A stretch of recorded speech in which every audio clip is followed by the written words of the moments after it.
Hey, folks, and welcome to the show. This is Counterclipping show number 126 for June 5th, 2023. And as you may have surmised, we are coming up on an anniversary of the D-Day landings. And for those in the know, you may know that the first Allied forces actually landed in Normandy before midnight.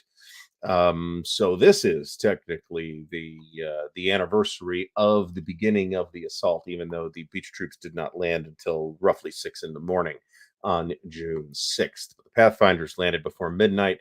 The airborne began landing shortly after midnight. So we're going to talk about that tonight and a selection of games, which is more like a highlights list rather than an attempt to do like an exhaustive survey of what's going on. So I'd like to thank everybody for coming out tonight. We do have some giveaways, which is two subscriptions, I should say, of War Diary magazine, courtesy of our bro Mark Ruggiero, who is, we all know Mark's situation. Please do check out the GoFundMe in the video description at this point. We are drinking Lafroig Quarter Cask, bottled at 48%. It is delightful, provided you like a lot of peat. Because that is what Lafroig does. And I love peat and I love Lafroig. And this, I'm not sure if I terribly like this stuff better than the regular stuff. I think it's a little easier to drink if you're maybe into peat, but maybe if you're not into peat at all, you should not be selecting Lafroig as your beverage. But if you maybe find the regular stuff just a little too much, you might try the quarter cask. It's I don't want to say smoother because it's not really a good adjective for scotch, or decent whiskey of any kind, but it is a little better balanced, let me put it that way. And that's because it is aged in a quarter-sized cask, meaning it takes age faster. It's cold in Scotland, so we bourbon, for example, stored in warehouses in Kentucky where it gets absurdly hot in the summertime, ages a lot faster than scotch does in Scotland. So Eric Schaefer's Ardbeg is in fact nice as well. I prefer basically any Lafroig over basically any Ardbeg, but there are a number of good Ardbegs as well, and certainly Ardbeg is not bad. I think my favorite Isla Scotch, however, is Kalila rather than Lafroig per se, but I really, really like Lafroig. We are clipping Black Wednesday. I've had this for a while. And thanks to Doug over at the Tabletop's Edge, who did a TCS video, I'm like, yeah, shit, I should really play this. So naturally, I did the logical thing, which was order 2 games, and then start clipping the game that I already have. So we will talk about the last everything you always wanted to know about wargaming, but we're afraid to ask on the show tomorrow. Don't worry, we're not actually going away, but there will be a change. So tune in tomorrow for all the details on that. Dan is fully in the loop, although we have at least one decision that we got to make. So before we get started, let me say, where's the damn thing? There we go. Let's say hello to 6 Actual, Alan Salazar, Bill Simone, Board Gaming Geezer, Brent McCabe, Brian Jarvis, Charles Latora, Cyber Field Marshal, Daniel Silverthorne, David Zell, Doug Blayart, E4 Airman. Who did I miss? Bayonet Brandt from the Armchair Dragoons, Egrut, Eric Schaefer, Frank Shiuli, Henry Sikorsky, HUN644, James Conway, Jeff Anderson, Jeff Beeler, Joe Okabayashi, John Friesen, John Clark, Kilroy is here, Kyle Harris, Lee Grant, Marty Sample, Meandering Mike, Michael Simon, Mo Romaniak, Nordic Maelstrom, Philip Musket, PWKZ5, welcome to the stream, Rick Cox, Rudy Armendariz, Slate Slabbrock, another Flintstonian name. Stacking Limit, Stigler is in the house, Tom Borman, Vicky, welcome back, Vince Ree, William Bird, and I do not see the legend himself here. I'm sure he will be along shortly. I had an email conversation with him earlier in the day. So anyway, so we're going to talk about a whole bunch of stuff. We got some news, we got a whole bunch of stuff. So including the GMT update that we did not get to last week. And that was really a question of there was holiday things going on and I just did not get home in time to get the show set up. So that was, the real reason why we did not have a show last week. And I hardly ever take days off from this thing. So So let me put it that way. So I do not feel particularly guilty, but it does mean that we're a week late to the party on the GMT news update. So what else is going on? So we have officially transitioned, I think, to prepping for our Origins game, which is in less than 3 weeks, about 2.5 weeks now, of the Third World War. So we'll be doing that for the next couple of weeks just to refresh our memories on it to make sure we come in topped off. And then we'll figure out what we're doing next at that point. For those who are not in this particular loop, the Charles S. Roberts Award ballot is open. This is the final ballot. If you have not voted and you feel comfortable voting, please do check that out. I didn't put a link to the ballot in the video description, but there's a link to the website in the video description, and the ballot's on there, linked on there. So, and it's frankly, I've put it everywhere already, so I don't feel particularly bad. I don't really want to talk about the Charles S. Roberts Awards on this channel, but this is a big enough deal that I will. The ballot will be open for the remainder of the month of June. So, um, anyway, this is squeaking again. Damn it. Oh well, we really got to open it up and lube it. That's it's just about that. So yeah, Mo did do a how to play on Third World War. So well worth watching. So and it's I'm real happy with it personally. So now we have not played the new one yet, technically, but it's the same game, right? As the GDW Frank Chadwick Classic. So we're all good. Anyway, so let's segue into the GMT update here. So as usual, we are not going to read this whole thing off. We're going to hit the highlights and talk about the production queue mostly. And so if you want to read the whole thing, go over to GMT's website and check it out. It's like a week and a half old now. So weekend at the warehouse, they had one of those. It looked, I'm sure it was delightful. Let's see here. Mr. President they had on tables. That's pretty much shipping now, as far as I'm aware. So, Twilight Struggle Red Sea should be out on Steam. It is actually out on Steam, and it may even still be on a slight discount too. So, if you like Twilight Struggle and you like the digital version of Twilight Struggle, they crank this thing out very quickly. But I mean, it's Twilight Struggle, so you know there's nothing terribly mysterious about it. So, I am not going to get into Ed Holtzman. I am not going to get into the Charles S. Roberts nominations list that is being discussed in a whole bunch of places. Feel free to take part in there. In general, we do want to hear what people think about the nominees. Just try and be constructive and not a douche. So anyway, by the way, super chats and super stickers are on. If anyone would like to help to support the channel, there's links to do that in the video description. Big shout out to Leaf Bolin, our new Myrmidon level patron. So thanks very much, Leaf. He'll get a thing in the title card at the end, or the outro card, I should say. So, other GMT games at 75% off. I don't know if any of these things are still there or not. Sovereign of Discord, here's the back of the box. GMT1, if you haven't seen the interview that Dan and I did with Jason Carr last week, it was very insightful. Please do check that out. Not a big fan of the Sovereign of Discord box, but who cares? It's not a big deal. Playtesters help wanted for Decisive Action, Imperial Eagles, and Panzer North Africa. Latest Vassal mods for a whole pile of stuff. Designer interviews and Players Aid got Mark Simonich. Good for them. And here we got Mitch Land, and that was several weeks ago at this point. So we'll be check that out if you haven't seen that yet. P500 editions. So we have sort of 6, that they're not all games. So we have Spearhead, The Balloon Goes Up, Volume 1, Twilight Struggle, South Asian Monsoon, which we did talk to Jason, who is the lead designer on that, a little bit last week. And there's actually some fairly neat mechanisms in that. We also have Wilderness War 4th printing, Normandy 44 mounted map plus a 3-inch box. That's good. Thank you, GMT, for listening to me bitch for 10 years about that. Clash of Sovereigns / Clash of Monarchs 2-sided mounted map, and the CNC Napoleonics custom dice. So somebody, I forget who, did some wooden dice for Commands, Colors, Napoleonics at some point, and I have like 5 sets of those, so I don't need these. But if you want better dice than come in the box by default, by all means, take a look at those. So we'll take a quick look at these two. Those are the new things. New. Well, we'll talk about this. Well,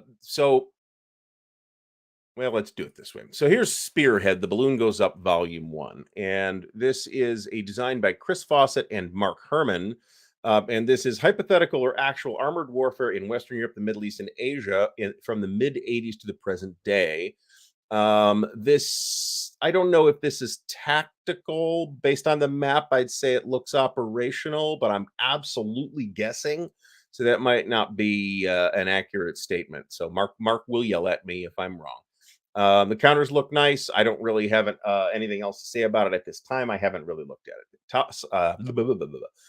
Twilight Struggle, the legend himself, Fucko, is here. And Marty Sample says Valley Games, and he's absolutely right. It was Valley Games that did the wooden dice. They did wooden dice for Ancients too, and by the time I got to it, those were much harder to find. But I did manage to score a set. So um, Twilight Struggle South Asian Monsoon. It's what you think it is. It's South Asia. It in the Cold War, and the way China is being handled here seems particularly intriguing. Let me put it that way. And this is designed by. I thought Jason Carr said he was the lead on this, and Jason Matthews was helping him out, which is the opposite of the way it was on Twilight Struggle Red Sea. But maybe I'm getting that conflated. So go watch the interview we did last Tuesday. That'll tell you everything. Where are these going? There we go. I want to put these. These are all being sorted by regiment, so I don't want to screw it up. So that's the new stuff. So check those out if you are interested. New P500s on the horizon. We have something interesting here. We have a pre-World War One deck building game for Time of Crisis fans. I have no idea or insight what that might be, and maybe it'll be interesting, or maybe I won't be interested in it. I have no idea based on the information that I have today. There is a multi-pack game from Mark Herman. I almost said Alan Herman and Mark Roy. Mark Herman and Alan Ray.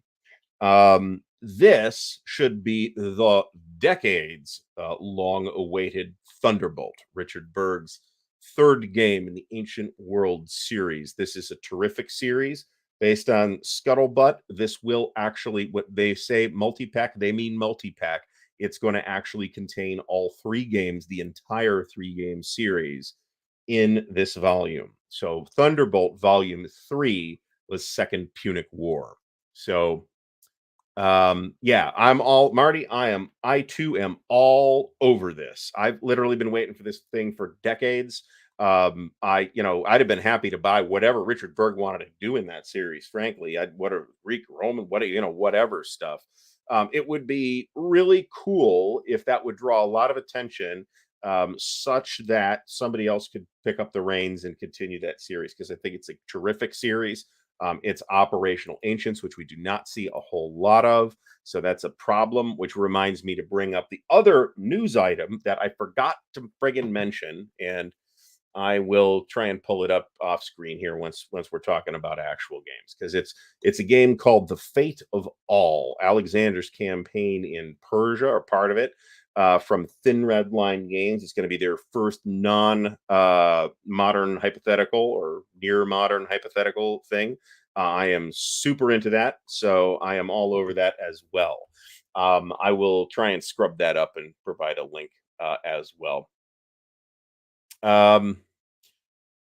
New Levian campaign series game. I'm sure that comes as no surprise to anyone. Deluxe GMT edition of a popular game that was originally from another publisher. So Marty says this is from, I don't have any visibility on this, but I'll take Marty's word for it. He says this is Wings for the Baron, which we actually did look at when we talked about World War One stuff. And this actually looks, now that I've glanced at it, this actually looks pretty neat. So I might well be interested in that. Not as much as Thunderbolt, but like I said, I've been waiting for Thunderbolt for decades. So that's just the way it is. All right. Coming events, Buckeye Game Fest, Grant and Alexander. They did a bunch of stuff there. We've already covered this, so we're not going to cover it some more. I am very proud of them for having gotten to the event relatively early and absolutely pounded stuff the entire time. GMT will be being represented at Origins by Enterprise Games out of Indiana. They are fine folks, and I highly recommend that if you are going to Origins, you stop by their booth. They will have basically everything that is actually available from GMT at their booth, plus, in all likelihood, some stuff that's out of print. And their prices uh, are on new stuff are reasonable, and on old stuff are also reasonable.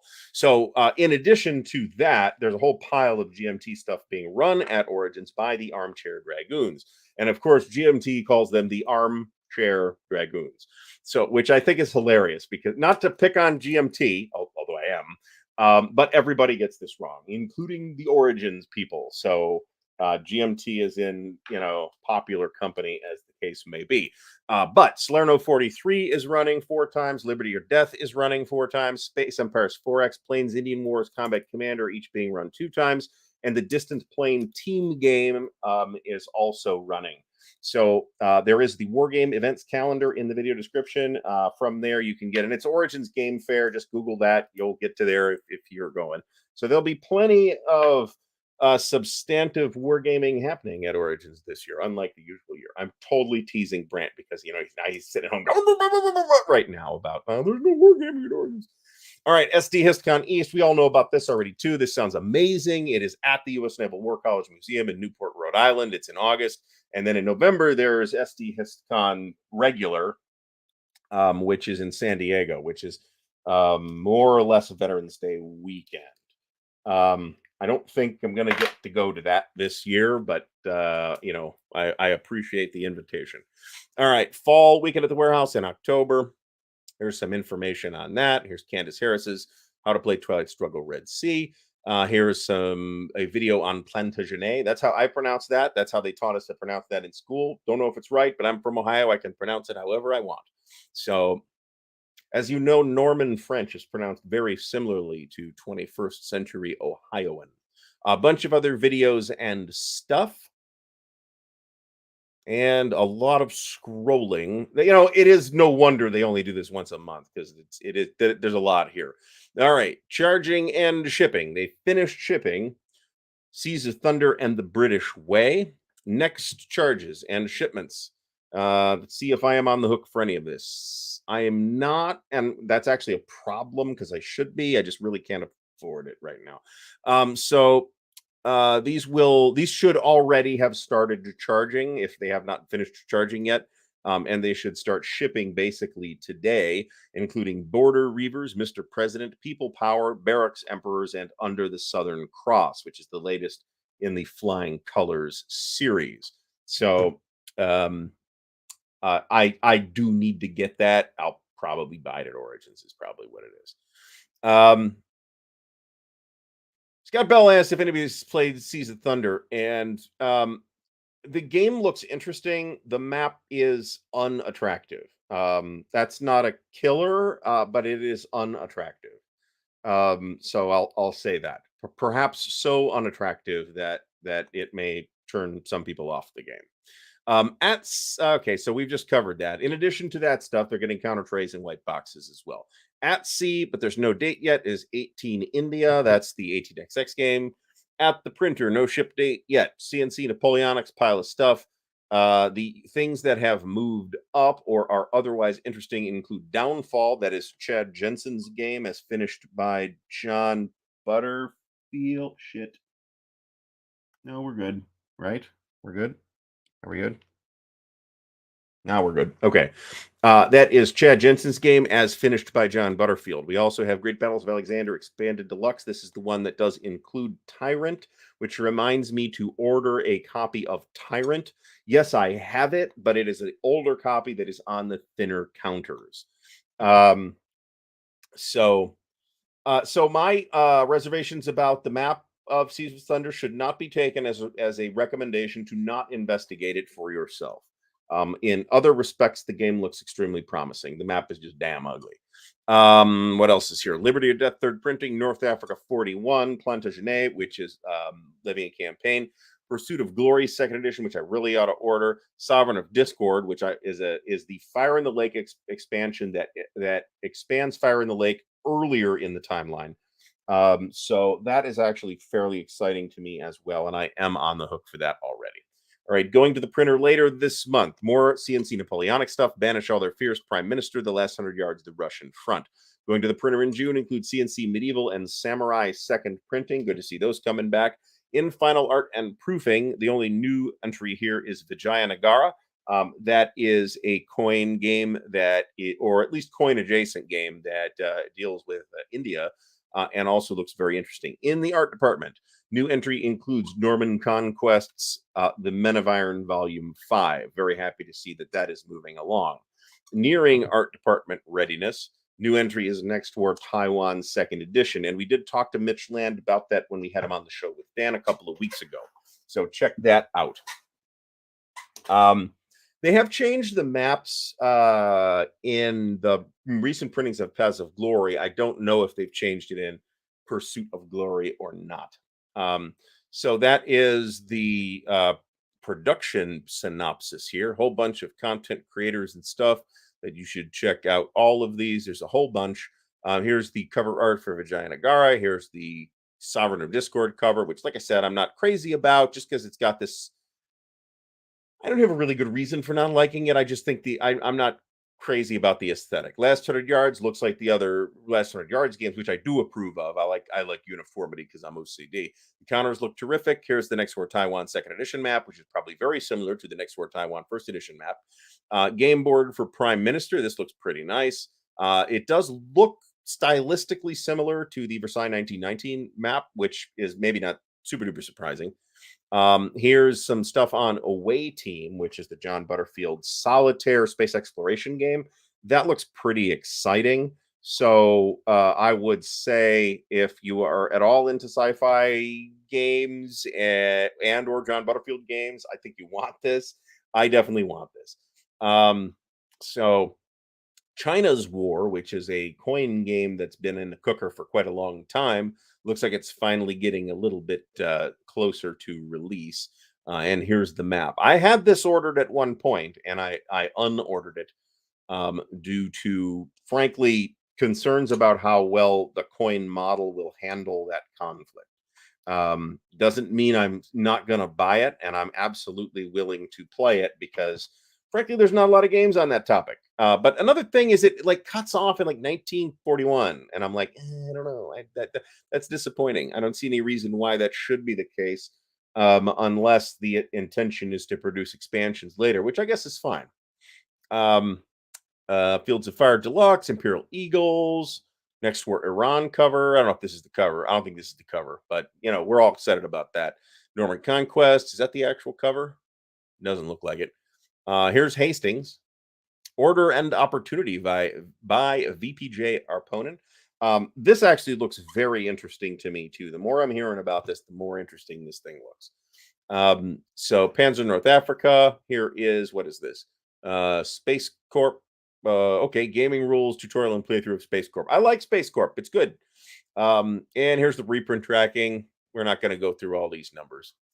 So that is the GMT update. So now, before we get to anything else, before we get to the D-Day stuff, since we are already 25 minutes in, I am going to say that we are going to do our first giveaway of the evening. If you would like to be entered into the drawing to win a subscription to War Diary magazine, courtesy of War Diary magazine and our friend Mark Ruggiero, please put hashtag War Diary in the chat. Yes, if you are not on YouTube, it still counts. Where it actually runs through StreamYard. If you have already won one of these, please do not enter, or I will be miffed. If you win, you will need to email me at ardwulfslair@gmail.com. That email address is in the ticker, and with your info, and I will get it to the appropriate folks at War Diary magazine. We're going to do one more of these tonight, by the way. So 32 entries already. I say that's pretty good.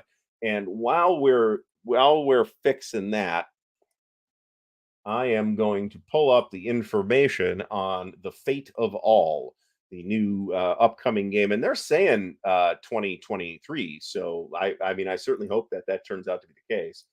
And it's like you can't go to their website. Really? You can't go to their website and find this stuff. Poop.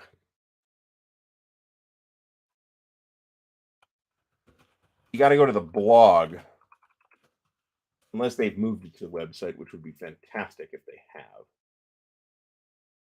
So I gotta dig it up on Facebook. So get your hashtag war diaries in there in the meantime.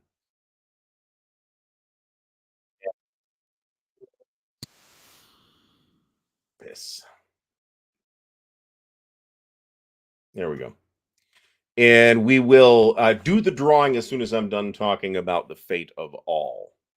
That is right here. Let me zoom this in a little bit. So, like I said, this is Thin Red Line's first game that's not a modern or almost modern hypothetical game. I am very excited about it. It is a combination of operational and tactical. I am less interested in the tactical end of it than I am the strategic end of it, but there is a tactical sort of battle map model that you can fight the battles out tactically that appears to be optional. This is the Alexander's campaign against the Persians, 334 to 331 B. Oops, we're catching a little bit there. We're good. 334 to 331 BC. So about the first half of that Eastern journey. I think the maps look really, really nice. These aren't finished maps, but I think they look really, really nice. I'm really happy with these. The counters will be slightly oversized counters. I think they said 5/8. They might be 9/16, but I think they said 5/8. So they're a little bit oversized counters. I was a day one orderer of this.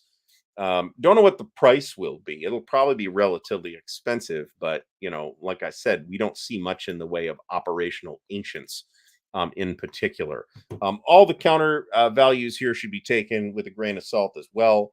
But they are saying that they expect that it might be out in 2023. And knowing Fabrizio, it will be start shipping on December 24th of 2023. So therefore causing me to have to call, get Fabrizio and say, exactly when did that come out again? Several months later. So this looks pretty great. I am very excited about it. So we got 64 entries in the giveaway for War Diary subscription so far. It is a fantastic and Charles S. Roberts Awards nominated magazine. That's not a new development, except it's nominated this year too. So it was not last year, as I recall. I haven't thought about the old nominations, so don't give me a direct quote on that. So anyway, uh, Brian Jarvis asked if it includes the Air War. Presumably, it does. I will say that uh, those who have played BCS will recall that the air system in that is quite abstract. For Valley of Tears, in which the air war plays a very significant role in that conflict, um, the air system in Valley of Tears will be less abstract. Bob Kowalczyk likes to know, what is the attraction of ancient battles? That's a great question. What is the attraction of World War II battles or Civil War battles or Napoleonic battles? It is, what some people are into or interested in. I am less interested in ancients as a tactical exercise, though. So, Bill Simone is trying to track 2023 releases. Bill, you should get in touch with me about that. So, last call on the first drawing for War Diary subscription. I will give it about another minute or so. I mean, everybody picks topics that they're into, right? I mean, I can't be into everything. I've been saying I'm not into Arab-Israeli war, yet here I am talking about an Arab-Israeli war game, and it won't even be the first or only Arab-Israeli war game that I have. I have a copy of October War as well. I just have never played it. Maybe I should. It is said to be a fascinating conflict, and it does sound interesting from what I've been reading about it in the which is pretty much reading the news about Valley of Tears and then reading the Wikipedia article on the Yom Kippur War. So, I mean, that's pretty much the extent of my research into that conflict. So, but it's not nothing either. So, ASL Ancients, that'll be coming out from Critical Hit anytime, I believe. So I'm going to push the button here. Don't worry if you still got a couple of seconds, but to hit hashtag War Diary, we will have another one of these later on in the show. So Mo from Mo's Game Table is here. Mo, thanks for coming by. Oh, and I'll say that the Perrysville game from the Blind Swords series is available on Revolution Games website too. Thank you, Scott Bell, for mentioning that. Congratulations to James Conway, who is our winner. James Conway, please email me at ardwolfslair at gmail.com and we will, with your info, and we will get that info to the fine folks at Wordberry Magazine. And if you do it quickly, I will get it over to them tonight. So we don't have to worry about it anymore. But we'll have another one of these later. So let's pull this down and pull up the other thing. Where is the other thing? Poop. There we go. I didn't have time to do slides tonight, so we're just doing. But I did pull the images down, so we don't have to deal with Board Game Geek at least.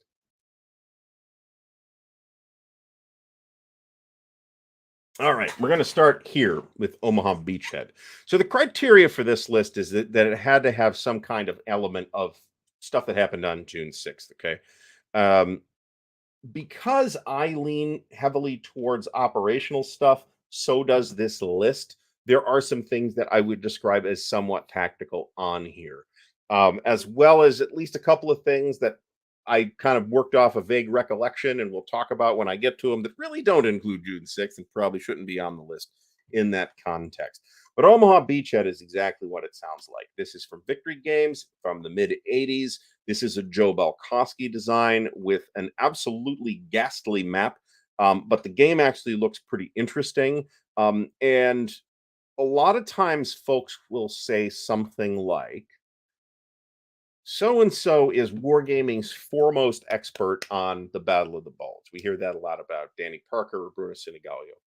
Um, if there is a foremost expert on Omaha Beach in wargaming, it is Joe Balkowski. Joe Balkowski is the official, or was, I'm not sure if he still is or not, but I think he is, um, the official historian of the U.S. 29th Infantry Division, has written a number of books about both the 29th and the 1st, and has written a book about Omaha and Utah, as I recall. And they are outstanding. So check those out if you are interested in hearing more about that. And if you have already done something like read Cornelius Ryan's The Longest Day or something like that, where you're kind of going to get a big picture, a pretty good book, but I mean, it's not it's not the 10th book on D-Day you're going to read. Let me put it that way. I don't think so. So Stigler says that D-Day seems to be an operational only subject, and I do think there's some truth to that, but there are some exceptions here that we will see that highlight the problems with doing it at other scales. So, and I'm looking at critical hit here.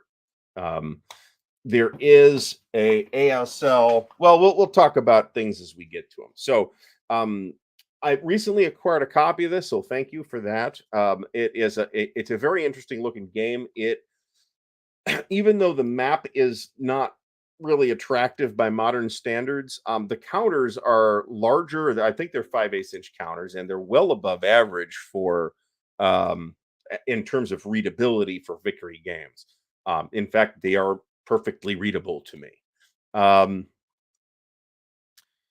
Brian Jarvis points out that Joe Balkowski is, in fact, the designer of, or the originator of the Great Campaigns of the American Civil War system. That's true too, um, but he's not the official historian of the Civil War. So he's the official historian of the U.S. 29th Infantry Division. So I found out, by the way, that my one of my great uncles was in the same division, what I believe at the same time, um, the U.S. 78th Infantry Division as Mel Brooks, which I found kind of interesting.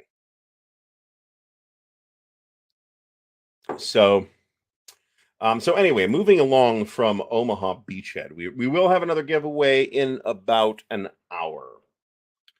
To the Far Shore. This is part of the Battles for France series. There's a couple games in this series, I believe one of which is hypothetical, but this one's not. This is a John Shetler design. John Shetler appears to have stepped away from wargaming, and I believe has published a couple of novels that I don't really have any good visibility on. But this looks fairly interesting, and of course, we've got one of the classic D-Day photographs here too as the cover. So it's a terrific cover, even if the sort of trade dress cover layout from 3W was never terribly imaginative, but never terribly bad either. Findle70 says that a lot of the operational John Tiller games have us a lot in common with Omaha Beach when you play them. That's very interesting, considering that those are uh, other than the UI and graphics, which are still extremely primitive, unforgivably so, in my opinion. Um, those are top tier computer war games.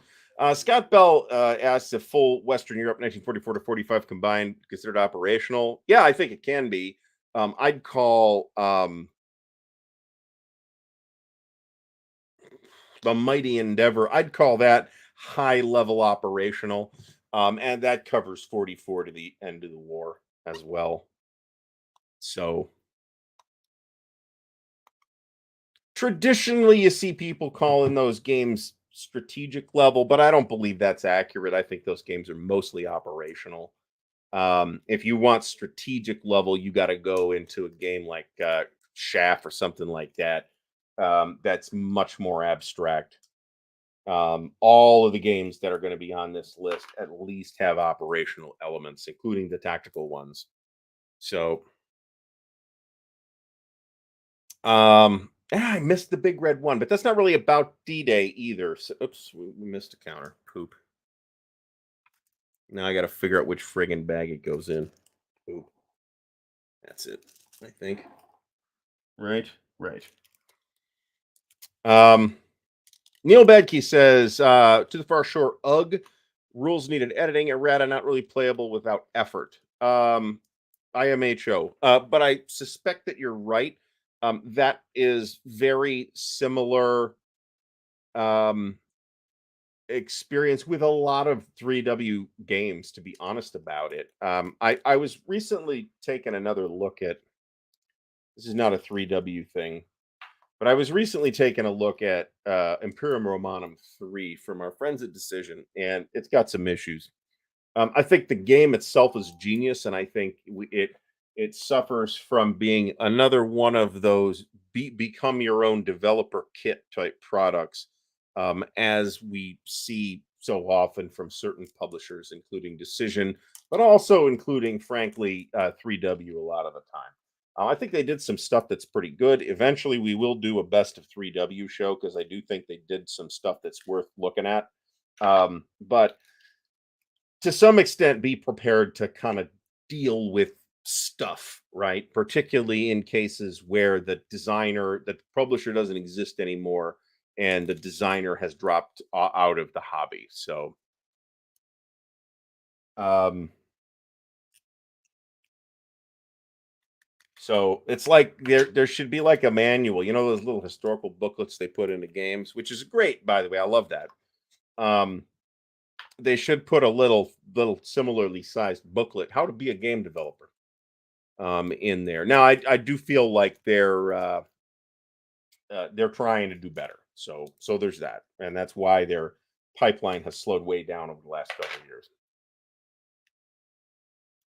So anyway, all right. So moving on from to the far shore. Whoops, that did not what I meant to do. Is D-Day, the classic 1961 game from Avalon Hill. Now, I'm not really convinced that in this case, this actually covers like everything from the landing to pretty much the end of the war, as far as I could tell. I've never played it. It looks pretty rudimentary. I mean, it did release in 1961, so it's really unfair to make that a criticism, but it is an observation that it released in 1961. I do believe there are better options of similar complexity level around now that are much more recent and certainly much more graphically attractive. That is not, however, to say that I think this game is an unsalvageable turd. I don't think that that's true. But that said, it does not have quite the reputation of a number of other early Avalon Hill games, including Bulge 65 or Africa Core or even Anzio. So there's that. Nordic Maelstrom asks, "What is everyone's favorite World War II game?" You chime in on that in the chat, but I will say that it depends when you ask me. At the moment, I'd say my favorite World War II game is probably Last Blitzkrieg, but that's what we've been playing, so that's maybe not that surprising. If you ask me again in a couple of months, I might say something completely different. Although I would like to make that our group's next game something that's not World War II, but we'll have that discussion with the group. At some point, we're going to need to do Europa again. And that is going to be Europa East Front, Fire in the East, and Scorched Earth type of thing. Um, Enemy Coast Ahead is really interesting, but it is a solitaire game. For those not looking for solitaire stuff, you might not necessarily be interested in the Enemy Coast Ahead games, but they're really neat solitaire games. That said, all right, second front. This is the Europa second front. Now, this starts in 1943 with the invasion of Sicily. You can tack it into War in the Desert if you want. I make no promises that any of that will work if you attempt to do that. So we have played this thing from beginning to end, and it does cover at what the game rules might even say is operational scale or division scale, but that's bullshit. This is really a regiment brigade scaled game. There are counters for divisions, but there are also counters for battalions. So and you'll find that the majority of the counters you have on the map will not be divisions, they will be smaller units than that. So in most Europa games, I do consider this to have been a valuable experience. I have played it twice, once beginning to end, and then we played D-Day till I don't know, December or something like that, and had a good time with it then as well. But then we had extra people, and I was able to just be the Allied air commander, which is fantastic. The air system in this thing is so detailed that you really do want an air commander for each side, although you can retire the Axis air commander after a certain point. Um, as they will have very little to do. But the Allied Air Commander will just get more and more shit as the game goes on. So this is a very expensive game. Released in 1995. That sounds right, but I might be off by a couple of years. But mid 90s. I remember when this came out and it was at the appalling price of $100 or more, whatever it was, and everybody was mortified by that price at the time. And now that seems charming and quaint. Um, there is an absolute shit ton of stuff in here. If you do like the Europa system, you probably do want this. This is one of the places at which Europa is at its absolute creakiest. Because, in large part, because the air and naval systems, the naval system doesn't work right. The air system does work, but it's really burdensome, and that is nowhere more apparent than it is here. So, Christopher Smith has been playing Guderian's Blitzkrieg original for 20 years. That's impressive. Um, as Marty points out, yeah, you eat supply off the map. There's no trace. I think there is kind of trace, but it's not like the same kind of trace that's in the current version of the game. John Stanley says needs a show on trimming, sorting, and storage of Race for Bastogne. You might see that. Mine's clipped and punched, but I've kind of, because I'm not working on designing anything like new storage solution for a new game that I haven't touched yet.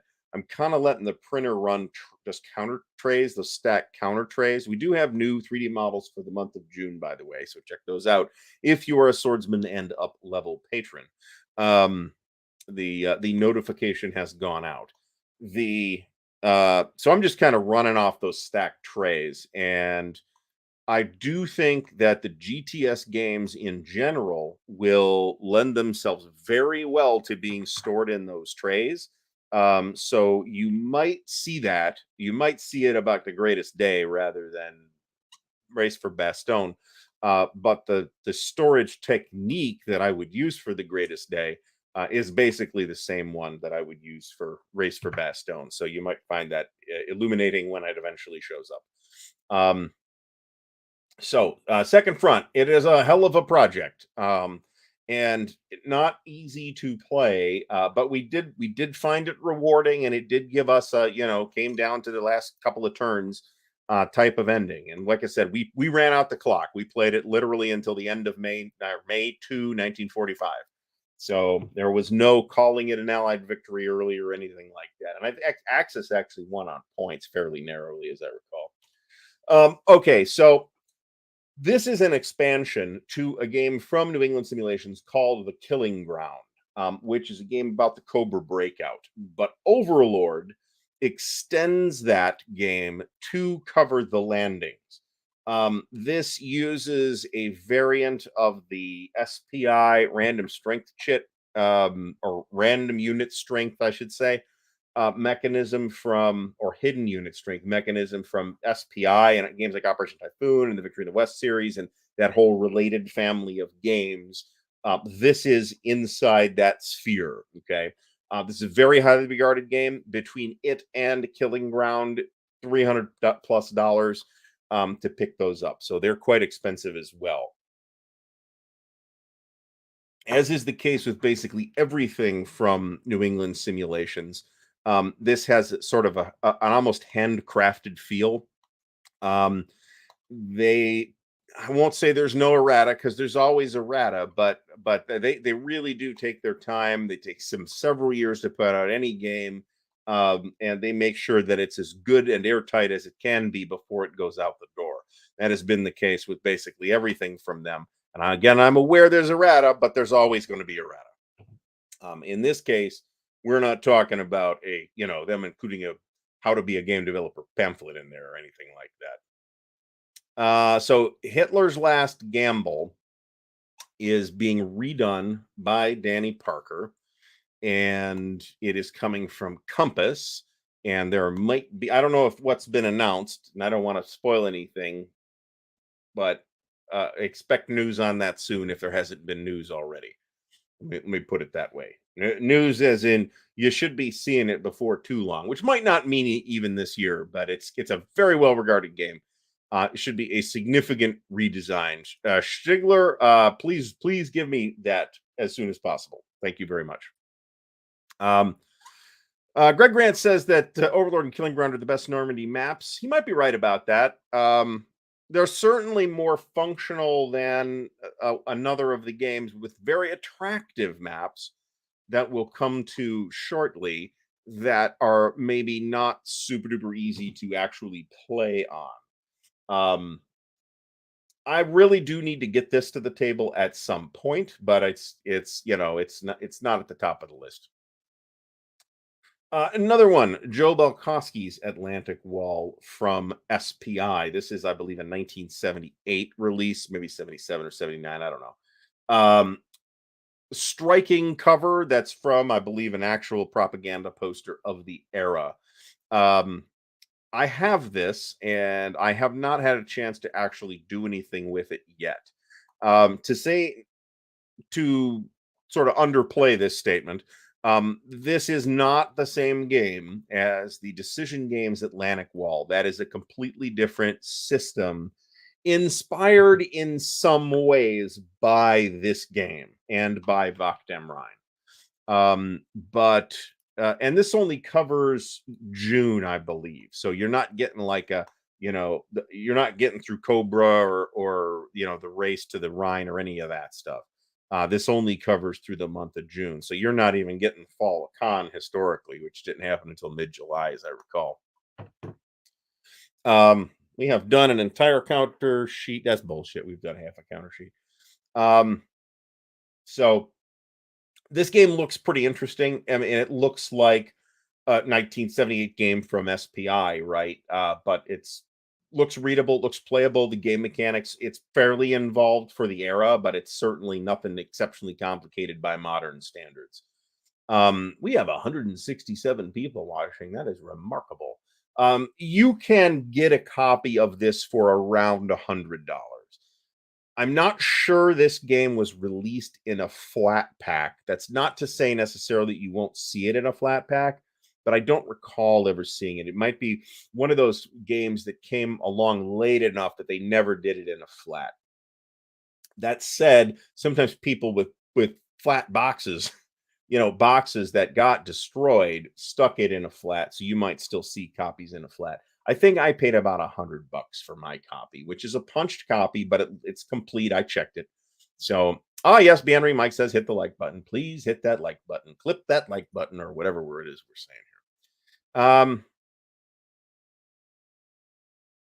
Christopher Smith says he's got folks that will play the old OCS, but not the new OCS. And I mean, sometimes that's what matters. Mate. That could be more important, right? If you got people to play with, hey, that's why we're playing Europa. We got people to play with that like Europa and want to play it. And we'll eventually get to it, but I have kind of laid down the law and said not until 2024. So that is what's doing for on the Europa schedule. And I would like to get to this at some point too. I've played the new one, and I like the new one, and we'll get to that shortly. But this promises a significantly more streamlined experience. Let me put it that way. And it is not saddled with that absolutely shitty beach landing game that the Decision Games Atlantic Wall is stuck with. So we'll get to that when we get to that. Next up is June 6th, D-Day 1944. This is a Richard Berg design. It's a chip pull system. I had it for a while, never played it.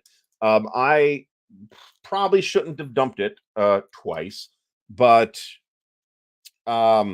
because I've had some people tell me that they think this is like the greatest D-Day game. And I'm not sure I saw that based on what I saw. I will say though that back in the day when GMT was themselves showing up at Origins, this was something that was either new or coming shortly at the time, and I was like, "Ooh, that looks cool. I want to get that." And I never got that until 10 years ago, and then I ended up getting rid of it. Like I said, twice. So it does look interesting. I have had people say that it's very good. It does not look exceptionally Bergian in the sense that one sometimes sees with Berg designs, where they are, let's say, over chromed. Certainly not to the extent that he was known justly or unjustly for. There is basis for that reputation, right? So the Bloody Beach, Omaha, D-Day, June 6th to 8th, 1944. This is a tactical combat series game, and it covers basically half of Omaha Beach at the platoon level. So it's a big game, a lot of counters, a lot of maps. Maybe I find this topic very attractive. Okay. It's probably the worst game in the series. And the reason is that largely unless you play it solitaire, okay. So if there's two reasons why I say that. One, it doesn't use the op sheets for the landings. Now, I think that's reasonable, but I also don't. The interesting thing about TCS is not really the combat model. It's the op sheets and the command control mechanisms. So to not have those and at the same time have a German side that is largely stuck in static defenses that can't do anything or maneuver or anything like that, is probably not making for awesome gameplay. That said, I would still totally buy this because I am really into D-Day games and I'd really like to try TCS. And I guess I'm going to try it with either Black Wednesday or one of the other two games that I have coming. I don't know. So, but you can play this with the most recent TCS game rules. I believe that's I don't know if it's 4.1, but it's version 4 something. So I would not if you want to try, if you're curious about TCS, don't go get this. It's the most expensive game in the series from a collector's prices standpoint. It's enormous, and there are smaller scenarios, and it is not a good two-player experience. At least if you play the campaign, there might be some smaller scenarios that are okay, but you're not gonna. I mean, why buy a platoon level D-Day game if you don't want this huge ass D-Day game, right? Um, so I think that's not a good reason to pick this out of print thing up. All right, this is Dan Holtz of the Battle for Normandy. This is a battalion level Normandy game that covers, if you have the expansion through mid to late August, something like that. So it covers a lot. It is a very attractive game, attractive maps, attractive counters. The game system is pretty good, and it plays relatively smoothly as a game at this scale on this topic would go. Okay. Um, so that probably doesn't sound like a super enthusiastic recommendation, but I think this is a very solid game. I do believe that it has a couple of problems, and or I have concerns that maybe certain parts of the game system are not working quite the way they should. But those are parts of the game system that tend to be easy to tweak, like the actual tuning of supply points, which are only managed by the allies. And like the sudden death victory conditions, which I think it's too easy for the allies to get the June 12th sudden death victory condition. Um, so I think this is a solid game, and if you want a D-Day game at this scale, this is probably the one to get. Now, this was previously it's a huge game, right? It's like I forget, but it's like 7 maps and 10 counter sheets or something like that with the expansion. Previously, the going price on that was somewhere between $200, 250, something like that. There's a new edition that's in the pipeline over at GMT, and if that actually materializes or not, whether that materializes or not, the prices on the current edition have taken an absolute nosedive. I am now seeing this and the expansion routinely for under $100. Um, so if you want to gamble that the new edition will come out, maybe wait for that. I don't know that I think the game needs a huge amount of revision or anything like that. Um, let's see here. So I don't expect like massive changes, but I do know that there are some changes that have been talked about on Console World. Um, uh, Go ahead. I believe it's made its number already, handily. So, but the last time Dan Holt had, let me be blunt about this. Last time Dan had Holt had a game on GMT's P500 that had hit this number, its number, he did not deliver a game. And it eventually got, for whatever reason, maybe that's why, and maybe it's not, that eventually got pulled off of P500. So, I believe the designer had a lot of other stuff going on, and I completely understand that. But and I, if they put Battle for Sicily back up, I'll be happy to order that too. But I don't know that I would necessarily bet cash money that we will actually see a new edition of Battle for Normandy. I hope we do, because I think it's a very good game that deserves to be in print. Um, there are errata counters that appeared in an issue of C3I, but the errata counters are also included in the expansion, which includes a couple of extra maps, an expanded scenario book, and an updated rule book. And that's the one I played, so I can't really say whether the original rule book was some kind of massively terrible thing. I don't believe that to be the case, though. Yeah, so sorry about that, Jeff. This is another one that I got rid of it, and I maybe a little bit regret that, but like I said, I'll be happy to buy a new one if a new one gets released. Because I think this is a pretty solid game. I think it's of the D-Day games at this scale, so battalion scale, roughly a mile per hex or something like that. I think this is the easiest one to play. And yet it's not like crazy simple or feels shallow or anything like that. It's got a lot going on.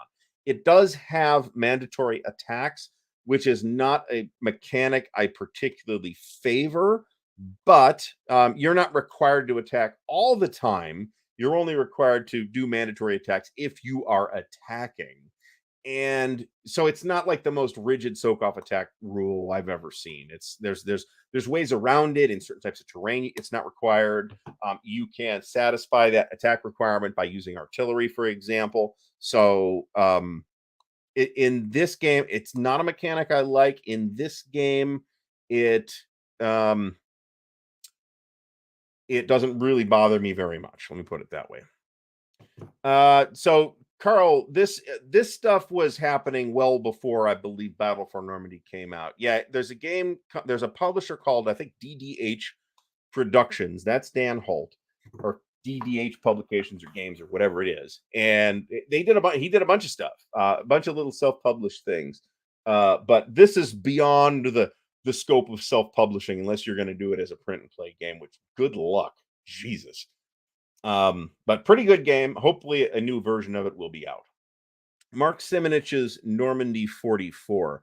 I've played this multiple times. This is a Zoc Bond series game. It is absolutely terrific and is probably probably my second favorite um, of the Zoc Bond games. I think after Holland 44. We need some water. Um,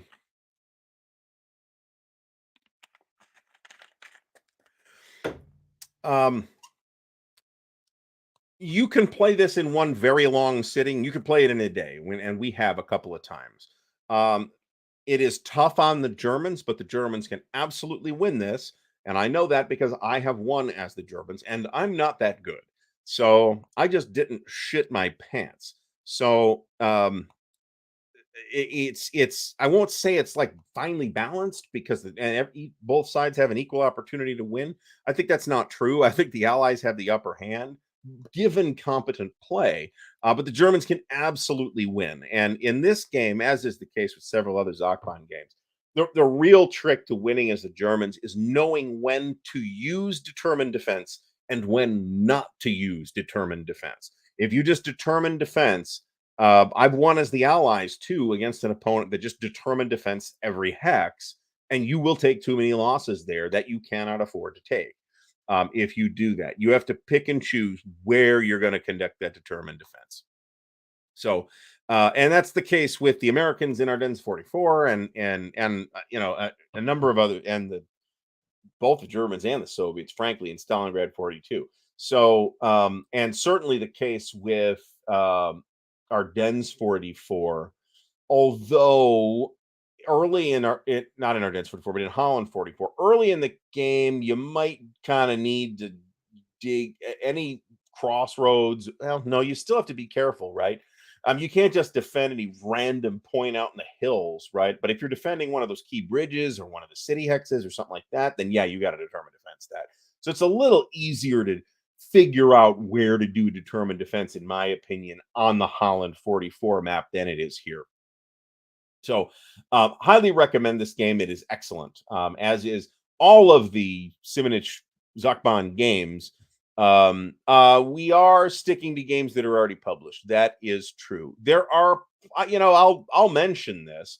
I expect to see cross-channel attack go on pre. This is not official news. This is my gut instinct, but I do talk to those guys too. So, no, but nobody has said this. It's just this is my gut instinct. I think we will probably see cross-channel attack on pre-order sometime next year. That's my best guess. So if it's faster than that, I'll be delighted, and I'll buy it, sure. But I will save when I touched it, it wouldn't be fair of me to offer real commentary on it because when I touched it, it was pretty early in the beta play testing stage, right? So I mean, even while I was involved, which was relatively briefly, I don't expect a playtest credit on that. I would there were like changes happening from session to session. So there was a lot in flux at the time. We will see what it looks like when it comes out. So it would be unfair of me to offer commentary based on what I saw 3 years ago or whenever it was. So I hope that's clear and fair. Um,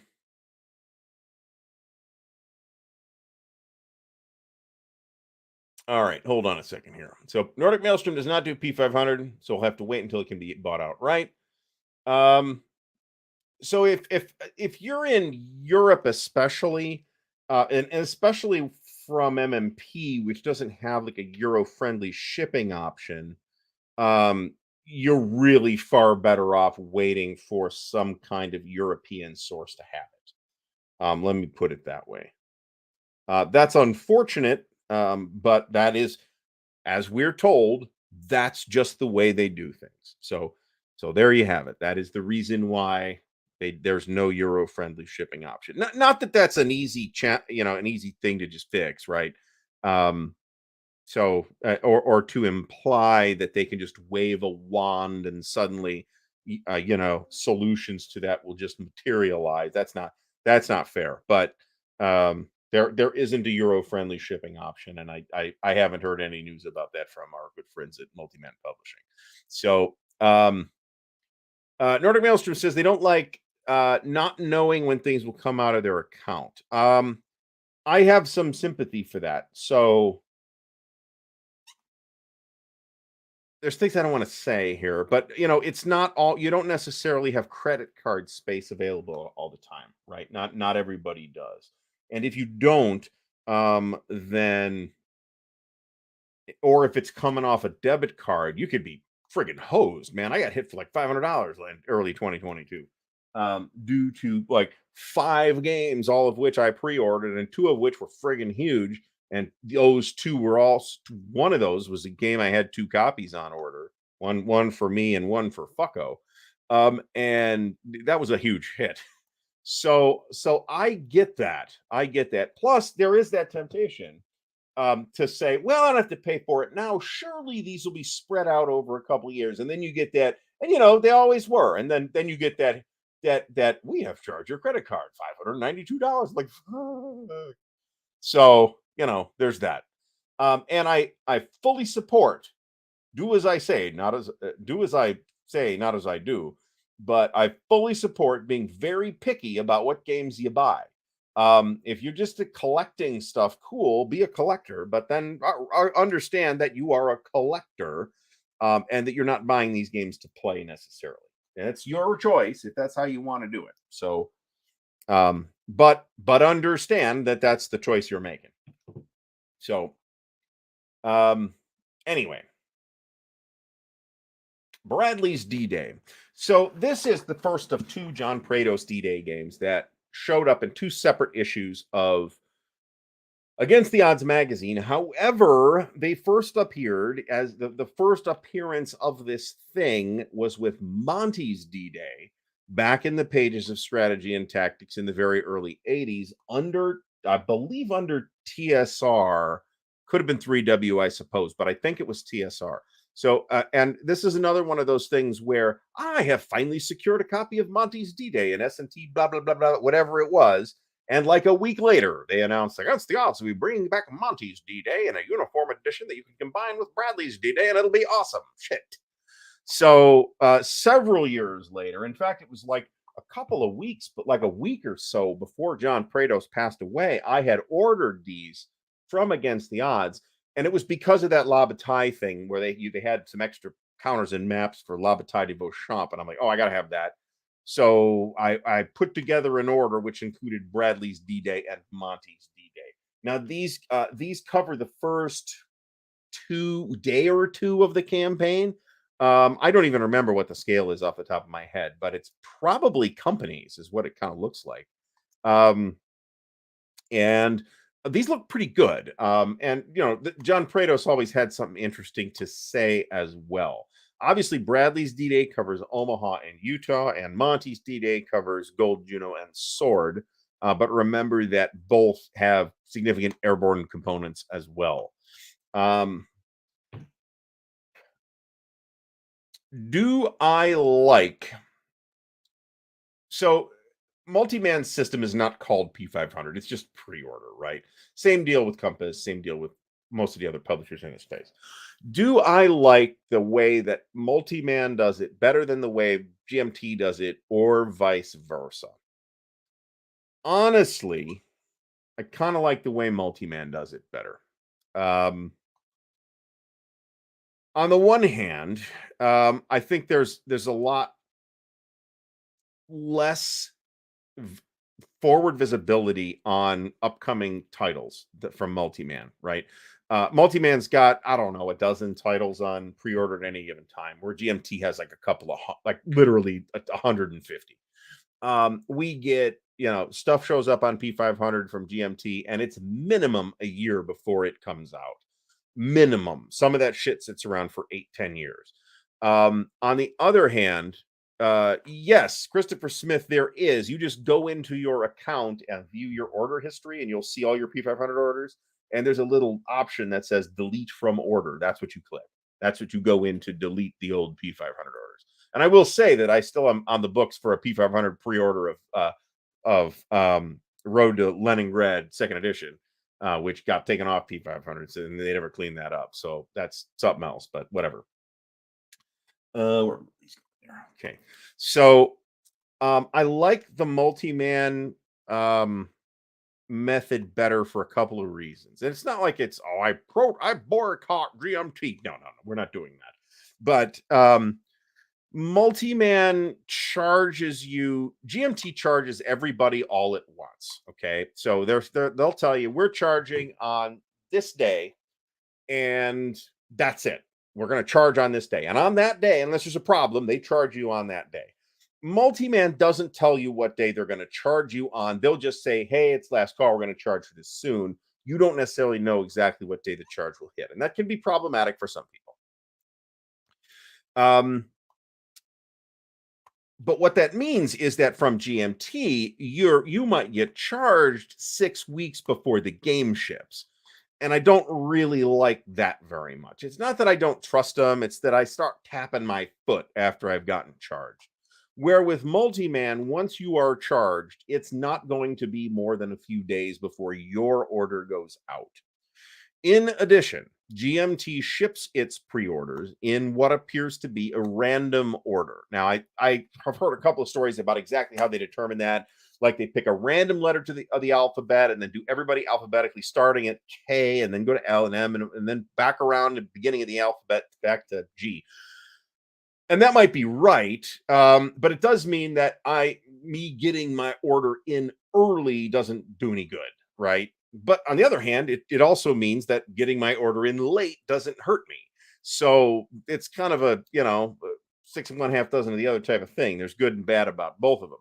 Now, on the other hand, since I am always the last person whose order gets shipped from GMT, it doesn't matter whether I put the order in at the last minute or at the first minute. It's irrelevant. I will get it last. So that's just something I'm going to continue to whine about. On to Richmond 2, supposedly might ship as early as this month. Didn't they say that last month? It should be charging and shipping pretty soon. So I have the funds are earmarked for it. I am pleased to report. In any case, I'm not going to show you Monty's D-Day separately, but they do, or separately together. But there's a pair of games. They are magazine-sized games, but they are both above average-sized magazine games. They're one map, and I think they're both about a counter sheet and a half, as I recall. This does look pretty cool. Refunds are a huge pain in the ass, and honestly, I don't know how. I have to hand it to these companies that have years old orders in their systems, because those credit card numbers aren't going to be any good anymore. So what's the best way to deal with that? I don't have a solution to that. Grogshed asks, sorry about that.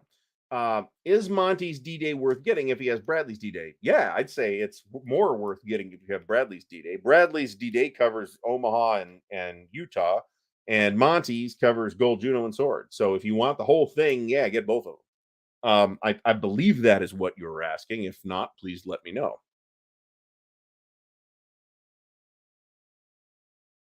So like I said, I get this. There's depends on how you feel about it, but not knowing exactly when it's going to charge. One of the things that I don't know that I've heard anybody talk about is that debit cards are really a lot more common now than they were when GMT came up with the P500 idea, when it was a credit card and you wouldn't necessarily have to pay it off. Where now, if you have this on a debit card, it might be coming out of your mortgage payment, and that's bad.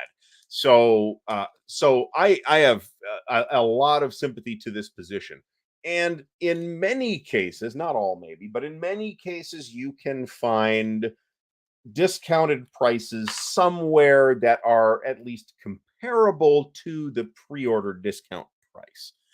for a lot of publishers, but not all publishers, that place might be Gray Rooster, for example. Grog Shed, yeah, that's like 3 years old now, I believe, 2 or 3 years old, but it's pretty recent, the new version of Monty's D-Day. This is like almost 10 years old, I believe. But last I checked, like I said, I ordered this in like December. Last I checked, they did still have copies of it. So there's that. All right. We will have another giveaway in about 15, 20 minutes. We might get through the whole list first. I'm not sure how far I am here. The Longest Day, also known as the longest game, in a something that's really not funny at all. So this is kind of the classic Avalon Hill monster, right? This is like a early 80s release, I believe. And it's big, it's got like 6 or 7 mounted maps. It is battalion level D-Day. A lot of people still have fond memories of this game. I do not believe it to be worth your time today. But the reason for that is not as such that the Longest Day is necessarily terrible. Gray Rooster, so if you Google a Gray Rooster games, and I think it's Gray spelled the American way, Gray, you will get, I believe it's agrsales.com. That is their website. It is very primitive, it is very rudimentary. And if you are not in the US, you are probably fucked. But if you are in the US, it is pretty much the best prices you will see on a variety of publishers, but not necessarily every publisher, right? You can get Clash of Arms Compass. I believe they have GMT, they have Multiman, they have Revolution Games, I think, and several other publishers, but they don't cover absolutely everybody. You can't find Academy Game stuff there, I believe. So, highly recommended. The guy's in like he's like 20 minutes from me. He does not accept pickups. I asked, but he will ship the next day or the same day, unlike the guy I just bought GD42 from. And the packaging is absolutely bulletproof. So, and if you're in Eastern Pennsylvania, Nordic Maelstrom, you will probably get it in 2 to 3 days. So, one of the so there's two interesting things. There's a number of observations I will make about The Longest Day. One, it's one of the most highly sought after Avalon Hill games nowadays. It was huge at the time. It's reasonably complex for its day. I don't believe it to be all that exceptionally complicated now. I don't believe that the map is attractive by modern standards. I don't believe that the counters are very good by modern standards. And they make it a choice to use the authentic period military symbols, which sounds like a cool idea, but they are the German ones definitely are all totally. And a lot of the Allied ones are similar to the ones that we use now. Either what we call NATO symbols in wargaming or the actual NATO symbology that they actually use in NATO. Are close enough to some of the Allied ones, except for like the artillery and the guns and stuff like that. Then those are different. The German ones are all very alien, and you have to figure out what they all are. I don't like that. I think that's a pain in this case for this particular game. We'll see another game in a bit where they made the same decision, but it's completely mitigated by the way the rest of the counter artwork is set up. So another thing with The Longest Day is that I am told that there were collation problems with the maps. Now, back in 1985, if you had a map problem because you just opened a shrink wrap up and you got 2 map 2s and 0 map 1s, you could call Avalon Hill up or fill out the little thing and go get a replacement. You cannot do that now. So, I would be shocked if there wasn't OOB updates that were relevant to The Longest Day, but I don't know that. I think that at this scale, how big a difference does that make? I'm not sure that makes a particularly big difference. GTS is the counterexample where, yes, but in GTS it works because you don't care what the symbol says. You only know what the number is and what color box it is in. If you know those things, you don't care what type of unit it is because the The box colors and the numbers will tell you how the unit behaves. So, and GMT does ship overseas first and then domestic. So that's don't know who's getting theirs first, but I've certainly seen people in France saying, "Oh, I got my new thing from GMT, wee wee," and me in Ohio, I ain't got shit yet. So I don't know exactly what the logistics considerations are there, or what it is, what kind of speedboat they're putting it on. But I have totally seen that before. But again, that's me whining. Next up is the Decision Games Atlantic Wall. This is a Joe Youst design, and again, it's a very different game from the Joe Balkowski Atlantic Wall from SPI of the late 70s. I have played this. We got from June 6th about up to about June 15th, and that's a lot of play. That's like a solid week of playing 14-hour days. And we would have gotten a couple days more in, except we had that thing where the dude bailed on us. But that aside, we'd probably gotten to the 17th. I think this is an excellent game in a lot of ways. However, there is a huge challenge in the Goss system, and that challenge is twofold. One is that it is a very complicated system. It is in the top tier of complexity for war games. Okay. Is it the most complicated war game I've ever played? I'm not sure that it is, but it's right there. Okay. The other issue is that the rule book that comes in the box, and we've talked about this before, the rule book that comes in the box is bad. It is a bad rule book. And if you buy a copy or obtain a copy of Atlantic Wall, the first thing you should do is open up the box, admire the beautiful counters and map, and then take the rule book out to the barbecue grill and set it on fire, because it will be not less useful. You should, however, download the new version of the Goss rulebook from the Decision Games website. It is not perfect. It is not as good as I would like it to be, but it is a lot better than any of the previous rulebook versions. So the other problem that is specific to Atlantic Wall, and the fact that the game is complicated, the difficulty of mastering it is then magnified by the fact that the rule book is shitty. Okay. And I wouldn't go so far as to call the current rule book, the one you can download, shitty, but it's not as good as it should be. It's We're all delighted because it's a lot better, but it's not that great, and it should be better than it is. It's an enormous game. There's 3,600 counters in the game, 7 maps plus a couple of little extension maps. It's an enormous game. You get an enormous amount of stuff. It covers to like clear to the end of August. Um, so no. You're thinking of a game we'll get to though. The Atlantic Wall is 4 maps and might be 1,500, might be 2,000, something like that. It's big. I think 4 sounds, I don't know. It's 4 or 5 maps. It's big. Okay. So Monty's D-Day was not in the SPI era though. The game he's thinking of is I believe Cobra. Um so all right. So moving on, one more thing on Atlantic Wall. So there is a sort of mini game for the airdrops, which takes some time, but I think it's fun and engaging, and both players have some decisions to make, and it works. There is a separate, totally different mini game for the beach landings, and it is made of poop. It is terribly boring.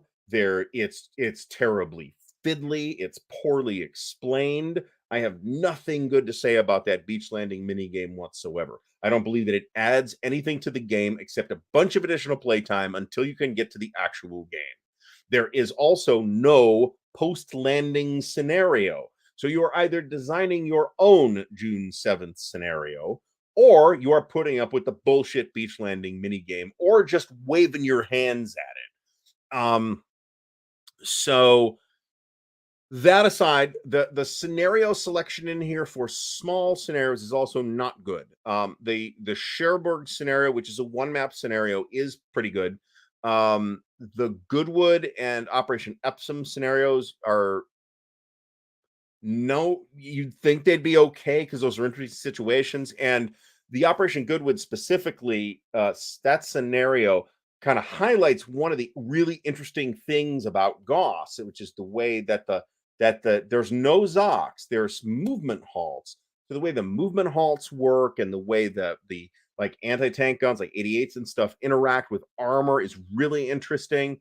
And Operation Goodwood really highlights that. Unfortunately, it is huge. You have like 150 counters on each side to set up. It's asinine. It says don't use the regular Gauss barrage rules, and then proceeds you to supply you with like 2 or 3 pages of substitute barrage rules that are not really particularly less complicated than the regular barrage rules. And then in the second scenario, Operation Epsom, you get another completely different set of barrage rules that substitute for the regular barrage rules, and it's fucking stupid.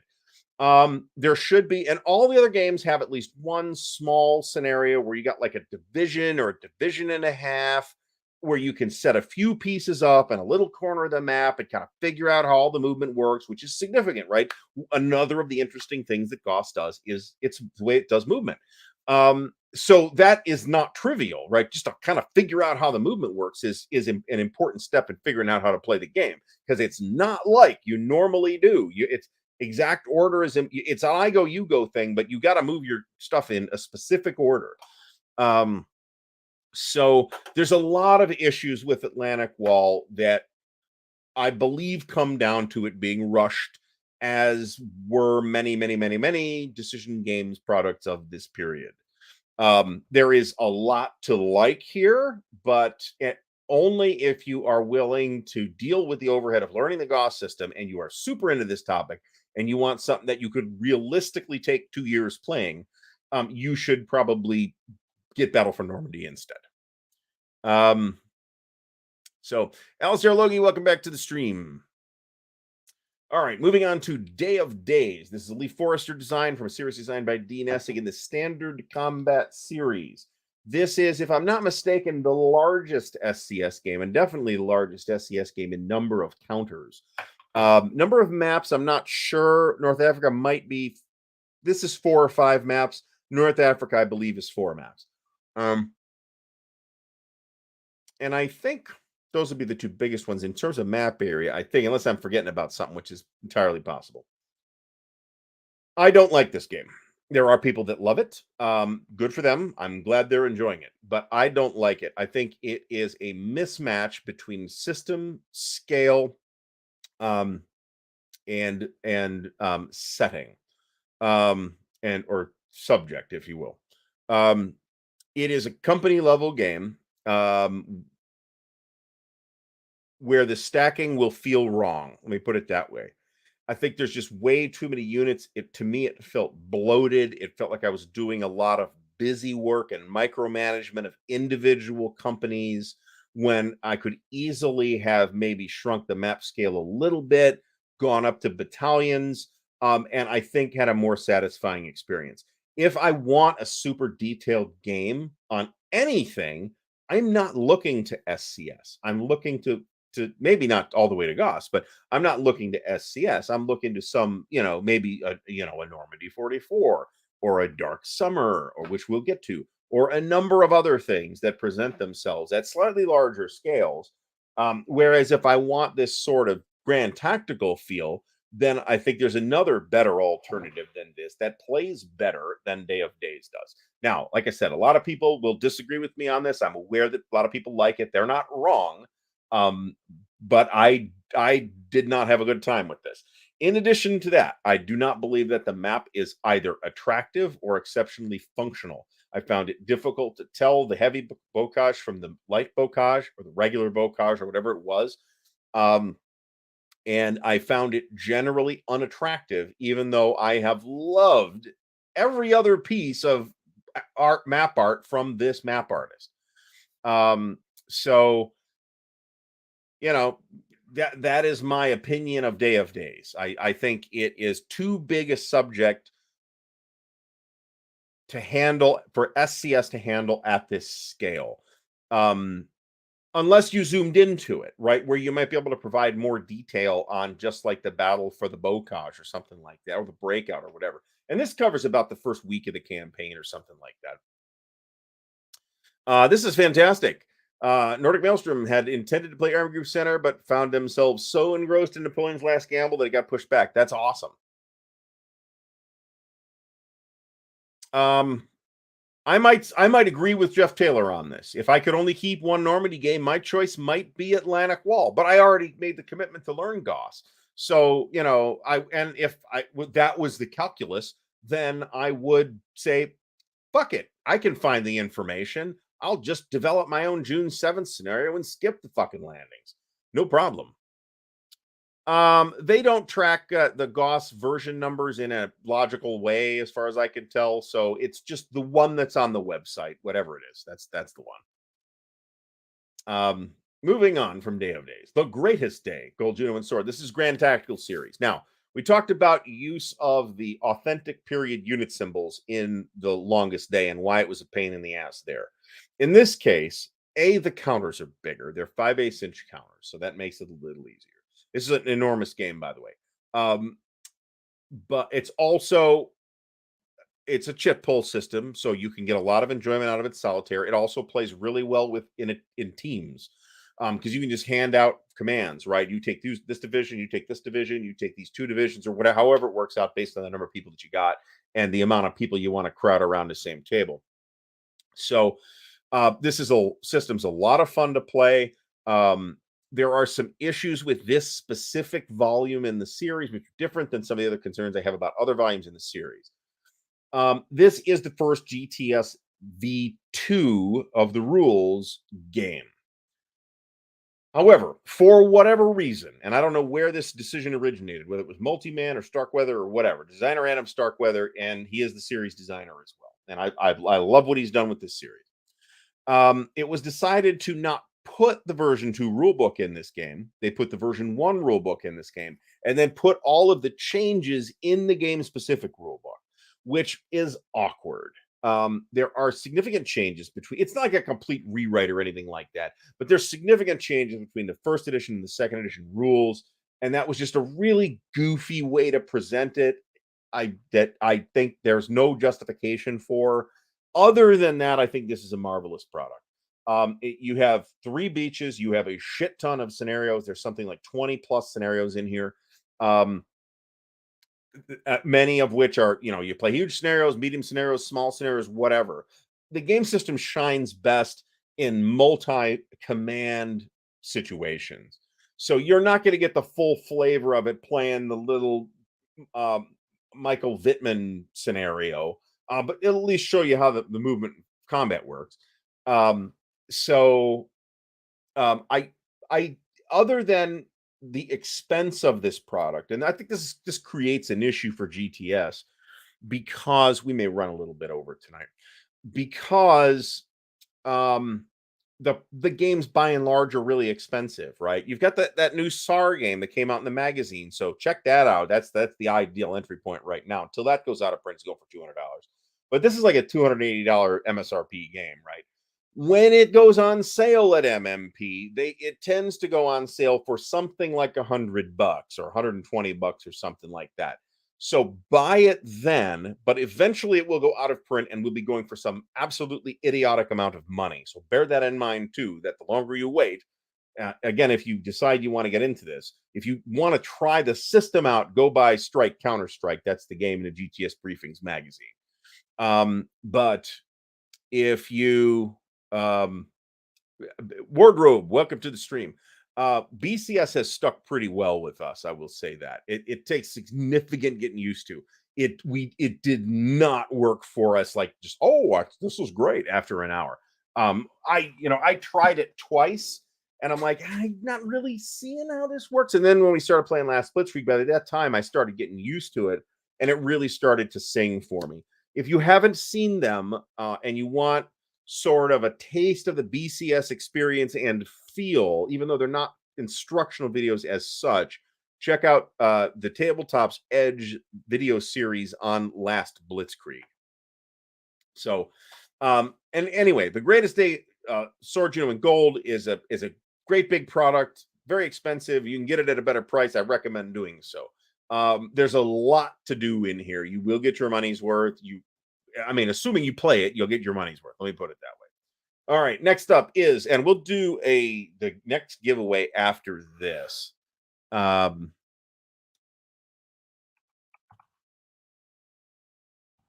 all right. Next up is Cobra, the Normandy campaign. Now, this is the box cover from the relatively recent Decision Games reprint, which is the second printing that Decision Games has done. This thing has been printed 4 times. It originally came out in S&T magazine from SPI. Okay. Now, at the time, it's what it sounds like. It's Cobra. It's the breakout. Okay. Doesn't cover the landings. Later is released in a boxed version by TSR that expands it with a second map that does include the landings. Okay. Later than that, quite a bit later than that, Decision around, I think it's like S&T issue 251 or 249 or something like that, releases a new updated magazine version of the game that includes the expansion material that TSR had put in. Now, where did that material come from? Who designed it? I'm not sure.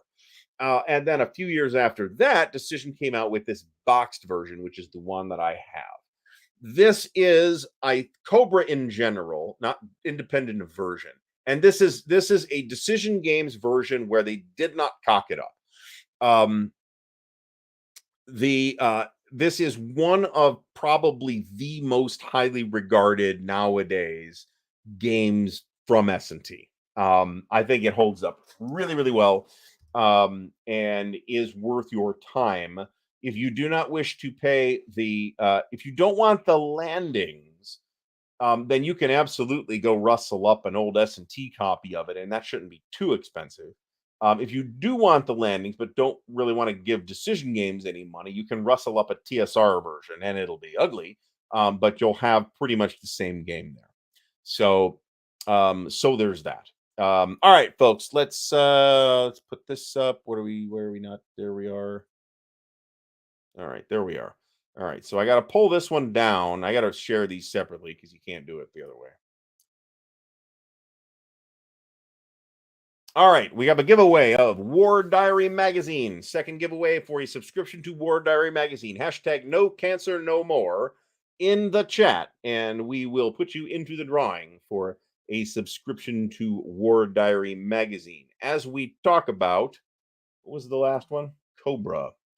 Yeah, I've got I'll continue talking about Cobra. I got a few other things to say about that. I've got the Decision Games version, the boxed Decision Games version. And it's one of those situations where you don't really understand where Decision is coming from and what they're trying to do, because they will release a well-regarded game in the magazine and then do a boxed version of it, and then somehow inexplicably fuck it up between their magazine version and their boxed version.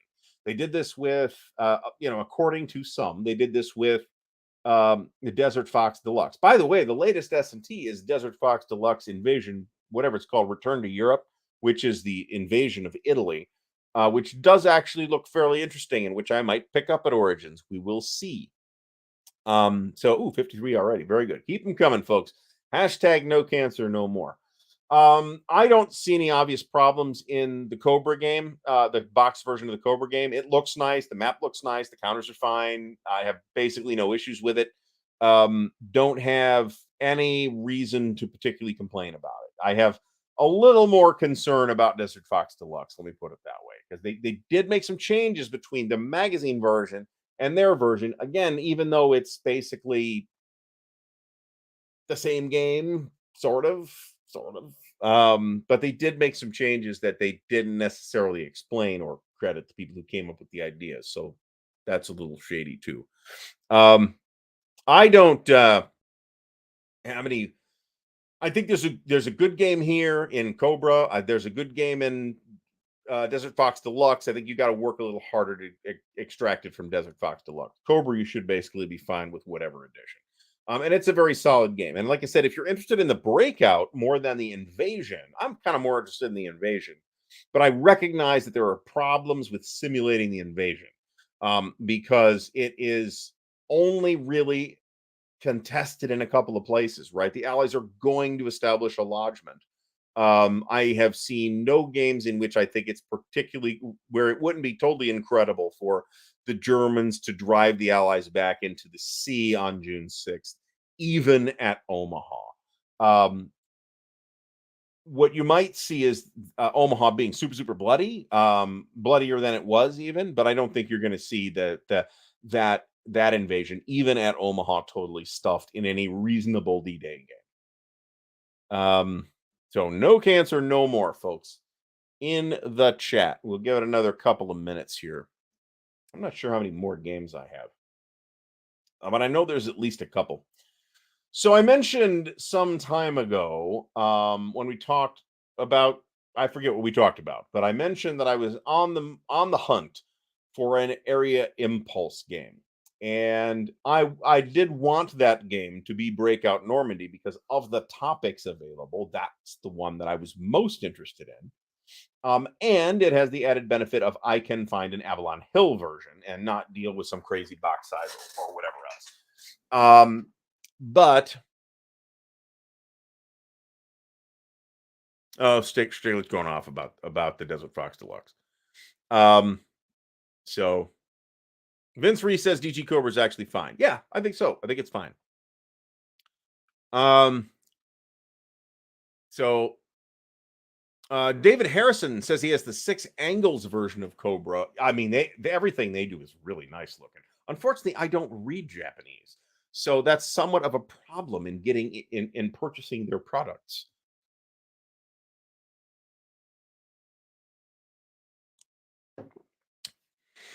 Alistair Logie, did you get the classic S&T Desert Fox or Desert Fox Deluxe? Sounds like you got the classic one because Trail of the Fox is the one that I forget who did it. It's post SPI. And I forget whether it was TSR or 3W, or could even have been Decision for all I know, but I'm pretty sure it was TSR or 3W. I think TSR hang on to the magazine for about 2 years. Nordic Maelstrom, I do not have any of the Traveler's second edition 2300 AD books. That might get fixed at Origins, but I don't know what the budget's going to look like for that, to be completely honest. They are on the list of things I do want. And I have a high opinion of the 2300 AD setting, and I'd much rather run it in a Traveler system than in the original 2300 AD system, which is the GDW house system, more or less. So, all right, folks, last call on the War Diary magazine subscription giveaway. This is the last of these, but I promise there will be a giveaway of some kind next week as well, by the way. Don't forget to like the video.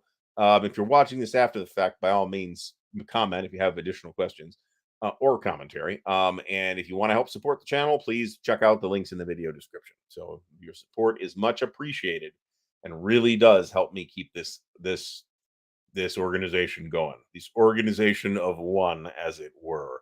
Steve O, hashtag no cancer, no more. If you put War Diary in again, it's too late. So, all right, folks, I am hitting the button. We are at 64 entries. Let us push the button. And let's see who wins. Hopefully, nobody will win that has won already, because then I'll be pissed. Board Gaming Geezer has won the War Diary subscription. Congratulations, Board Gaming Geezer. Please email me at ardwulfslair@gmail.com. That's in the ticker below, and we will get your info over to War Diary Magazine, and hopefully tonight, and then we'll be done. I will have a game to give away next week, by the way, just so we're clear on that. It's not another magazine subscription. But thanks to Mark Ruggiero for setting this up. And thanks to War Diary Magazine for helping to support Mark's recovery and his wife's recovery efforts. And we're, our thoughts are with Mark. I think I could speak for everybody about that. So let me get rid of this, get back to my other screen share, which I have to pull up again, which is a pain. If I had the slides, this wouldn't be as big of a problem. So as I mentioned, I wanted it to be Breakout Normandy, but it turned out to be Storm over Arnhem because that's what I saw first. Nevertheless, this is one of the more interesting to me topically area impulse games. This game is very well regarded. It was published by Avalon Hill. It came out later from in this edition from L2, and trying to think if there was another edition of it as well, and I'm not sure that there was. So if not, I think I'm brain cramping on it now because it's 9:45. Um, I think there's just the two basic editions. There may be some individual printing differences between the Avalon Hill editions. Incidentally, L2's still around as far as I can tell. If you just like find Art Lupinacci's contact info and ask him what he's still got, he'll sell it to you. So bear that in mind. But highly regarded game, Area Impulse. Like I said, it's an area map, so no hexes. So sorry for those people who don't think those are war games, but here it is. Still a well-regarded game that I haven't played. Next up is the D-Day Quad. So this requires a little bit of additional explanation as well. So several years ago, Decision decided they were going to do these little folio games. I forget whether they were minis or folios. I think folios. Where they were going to do like one for Golden Juno, one for Sword, and one for Utah, and one for Omaha. So it was going to be four of them, and then you were going to be able to link all of them into one larger game. Okay, all four folios, and I was all set to buy these. By the way, when on the way to Origins, then when I got to Origins and looked at them, I decided to change my mind. These use the Fire and Movement game system, which is the same system that is used in their take on Bastogne, which is a completely different game than the SPI Bastogne. I don't like this system. I think this product is a turd. I appreciate that people liked it, but I didn't. You are absolutely getting a boxed version of the actual folio components. They didn't like put it all on a mounted map or anything like that. And by the way, when you put this all together, it's about the size of one map, right? Because there's like a ton of overlap between the different maps. So you're not getting a mounted map or nicer counters or any of that. You're getting the exact same half counter sheets that came in the folios. I don't like the game system. I don't think this is worth anybody's time. If anybody likes it, I am happy for them. But I bounced off this thing very hard, and it is no longer with us. So not recommended by me. And it is expensive. Now, complete turnaround here to another Decision Games D-Day at Omaha Beach product. D-Day at Omaha Beach. This is a John Butterfield solitaire game. It is absolutely brilliant. The latest version has a beautiful mounted map. It's very nice. So interestingly, there've been 3 printings so far. If you had an earlier printing, you can get an update kit that included the mounted map and an updated rule book. There's been no enormous changes between the other editions, other than in the first edition, there was errata, like counter errata. In the second edition, they fixed the errata. And in the third printing, the one with the nice mounted map, they went and reintroduced the same errata.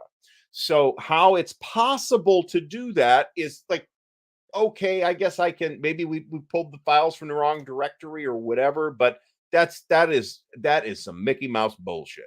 So, despite that, you can get the replacement counters from Decision. They'll send them to you. It is a marvelous game, brilliant game. It is a terrific solitaire game.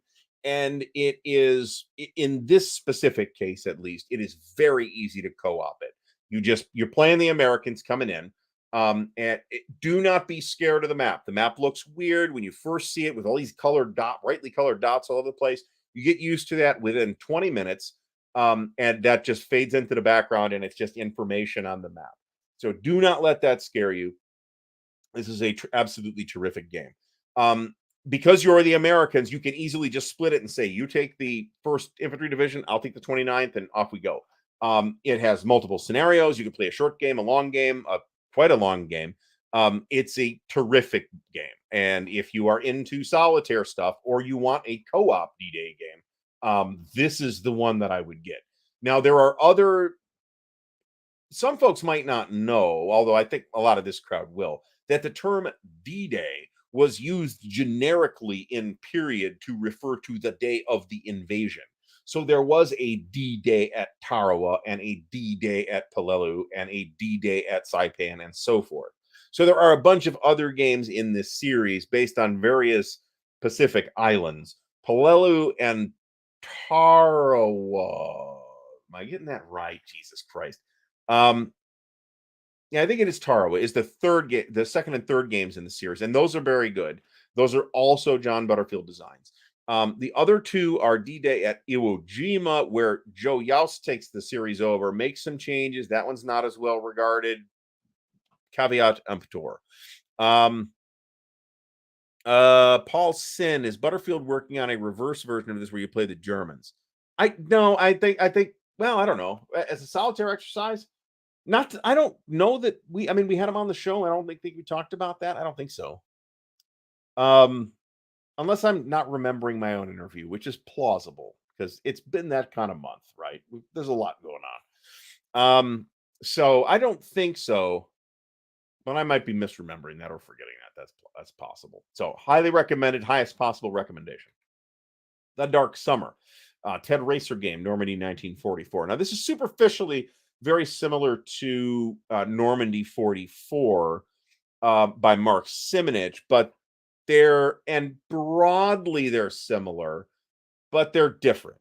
Normandy 44 covers the campaign up until mid July or early July or something like that. This covers the whole thing through till mid to late August. Okay, so you get the breakout and all that stuff. You do lose like the northern tip of the Cotentin with Cherbourg and stuff. I'm not sure that's much of a problem. It is a chip pull game. It is based on, at least loosely, the Dark Valley system. I have not played. I have this, but I have not played it. The Dark Valley is really good, and I think that if you like that system, then you might want to check this out. The other big consideration is this plays faster than Normandy 44 does. And I'm not really sure I've put my finger on why, but it plays faster. And I don't know if it's as simple as counter count or what, but it plays faster. So if that's a consideration, and it covers more too, right? It covers all the way to close to the end of August, where Normandy 44 stops in on, like, I don't know, just July 10th or something like that, or maybe it's even June 30th. I'm not even sure I remember. It's been at least 3 weeks since I've played that after all. So, and I'm not even kidding. But this looks good too. I would like to get this to the table at some point. So, um, if you don't like and I know there's some people that don't like the Zoc Bond mechanic from the Zoc Bond series, then you should definitely check this out, because it doesn't have that. So if that's your hang up for Normandy 44, then you should totally check this out. And I think last we have an old, I believe, 1972 classic, Breakout and Pursuit. This is the one that doesn't cover the landings that I probably shouldn't have on the list, so I'll be very brief, and we're close to out of time anyway. This is a very old Jim Dunnigan design from 72, 73, name taken after the U.S. Army Green Book, the first volume of the U.S. Army Green Book, Breakout and Pursuit. And it's basically the Cobra Breakout. But it is not as well. The map is very plain. There's not much terrain on it. And am I right about that? I mean, once you get out of the Bocage anyway, there's basically there's no terrain except rivers. And it feels rudimentary compared to the much more sophisticated Cobra that would come out of the same design studio several years later. So if you're looking for S&T stuff on this topic, I think you're better off with uh, it's the second volume of the U.S. Army Green Books, by the way. The first volume is Cross Channel Attack. Marty Sample says that Breakout. Are we, Marty? Are we talking about Breakout Normandy or Breakout and Pursuit? I assume we're talking about Breakout Normandy. Nobody's really playing Breakout and Pursuit anymore. On the other hand, you might be able to get it inexpensively too. We did, Steve-O, mention The Greatest Day, so you'll have to check that out on the replay. So yeah, no, this isn't one that I'd look at. It doesn't really belong on this list, and I saved the file anyway. So that is the complete list of Normandy highlights. If I have missed any, I would love to hear about it. The Alistair Logie mentions the Worthington game Terror in 1943 that uses blocks. It's not a block game exactly, though, like the Columbia style block games. That's sort of, I've heard that described as the push your luck mechanic. I don't know if that's an accurate assessment or not because I've never played any of those. So, and it's, I probably should at some point just so that I can have experience that and can and no longer have to say, yeah, I don't know anything about that. So, um SPI's Normandy. Good catch, James Conway. That is a good point. Uh, better or worse than Avalon Hill's D-Day? Let me ask that question. I will ask the chat. St. Lo. St. Lo doesn't cover the landings. Um, so that's why I didn't include it on this list. But there is a version of St. Lo that's available through Compass now that I believe is a Japanese version with an English rule book that looks really nice. And that is available. So John Stanley mentions Liberty Roads. I did not include that or the very similarly scaled. Although I mentioned it, I didn't have an image of the Mighty Endeavor either. Um, and I don't know about Liberty Roads, other than observing that I don't like the way the counters look. But I mean, that's not really a big deal. That the Mighty Endeavor is excellent. I can vouch for that. Crowbar, yeah, that's interesting, but that's just isn't that just Point to Oak? As I recall, Alistair Logie, we did talk about the Monty and Bradley's D days from ATO, and Steve O mentions that um, a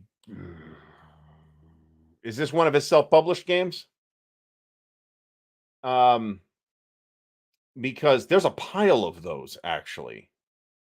Uh,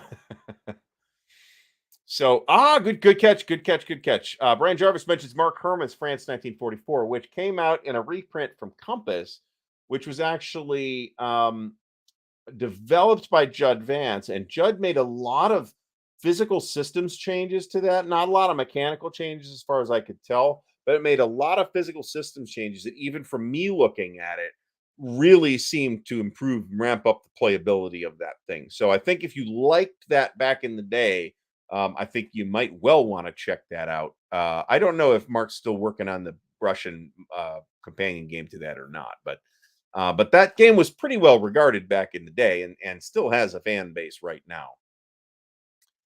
Um, Fortress Europa is another one of those games that I kind of left out because it's really a kind of thing where you make a die roll at the beginning to do the D-Day stuff, and the rest of the campaign is through mid 1945. Same reason I didn't really put Liberty Roads or the Mighty Endeavor on the list. Fortress Europa would be the same thing, either version of Fortress Europa. On the other hand, I think Fortress Europa is a pretty good game. I think it holds up reasonably well. It was clearly an attempt to do like a Russian campaign for the Western Front, and I'm not sure it was quite as successful at that. But it's a nice little sort of operational sandbox with strong strategic elements because you can experiment with landing wherever you want, and that's pretty interesting. You can also do that in the Mighty Endeavor, by the way.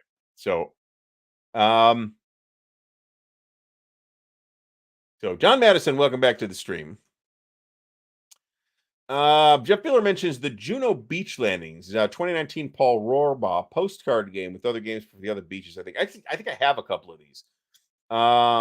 Good call actually on the GDW Overlord, the John Hill game. That may have appeared first from Conflict Games. It may have. But like I said, John Hill was an interesting designer.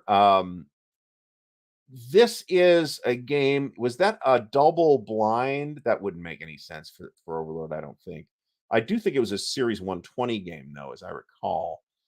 But I don't really know a lot about it. I wouldn't call them so the Liberty Roads counters. That the thing with those is they have the unit, they're divisional level units, and they have the divisional insignias on the counters. And in principle, I don't think that's a bad idea, but the divisional insignias are huge and completely dominate the counter, and I don't like that. This is approximately true, Marty. Dark Summer covers through August 20th, 21st, and Normandy 44 goes through something like mid-July or maybe even the beginning of July or late June. It does not cover the entire campaign and explicitly stops before Operation Cobra. Battle for Normandy from a Tactics. So one thing I'll say about a Tactics is I never played any of their games. I have since looked at them on BGG to determine whether the interiors were as absolutely stunningly gorgeous as the box art that they picked. They were not, I'm afraid. They did several interesting looking games. This is one of them, but it's extremely obscure nowadays.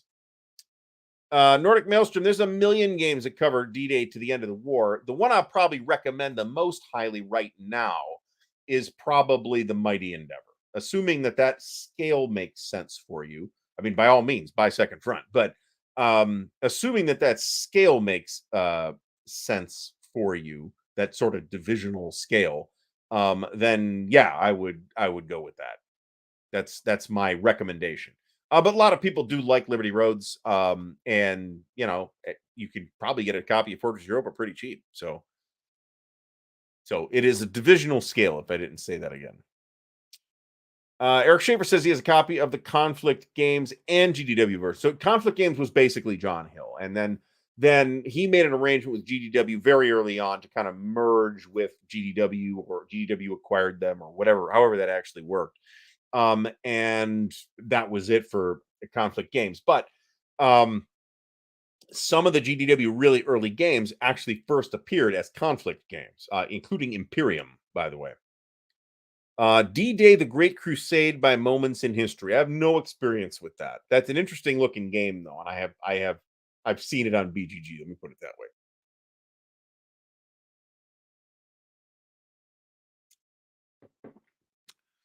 Storming the Reich. Storming the Reich. Is that the game that I think it is? Is that the against the odds large scale game that where it's a much bigger game?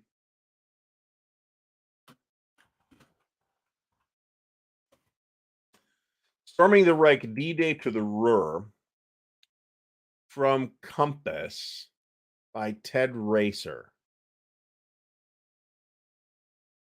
Why have I never even seen this?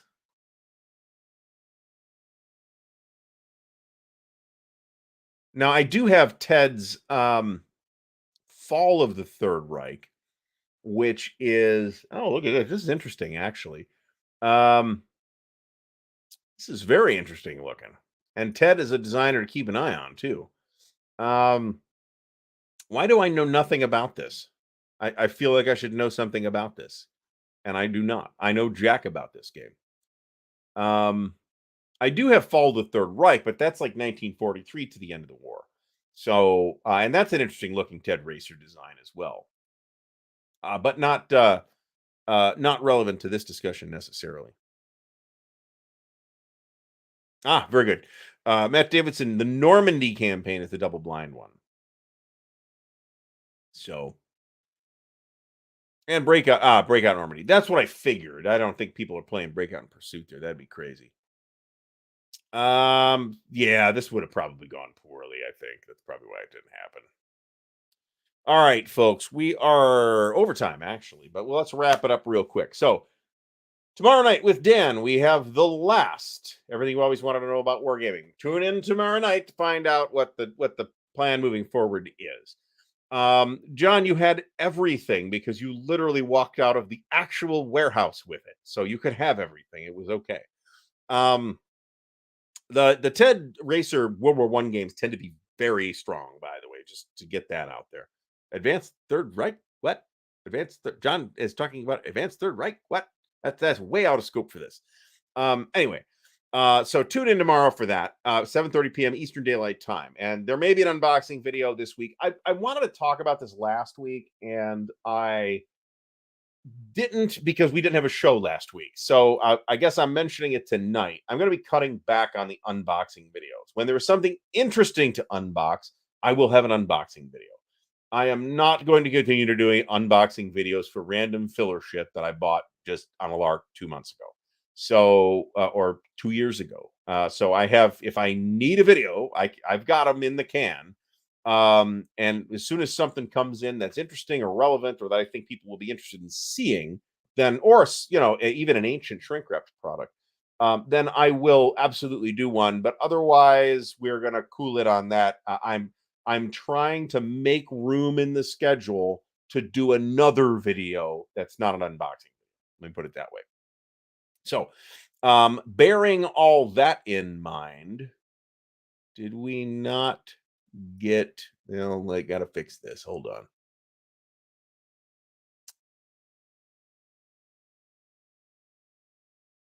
Where did it go?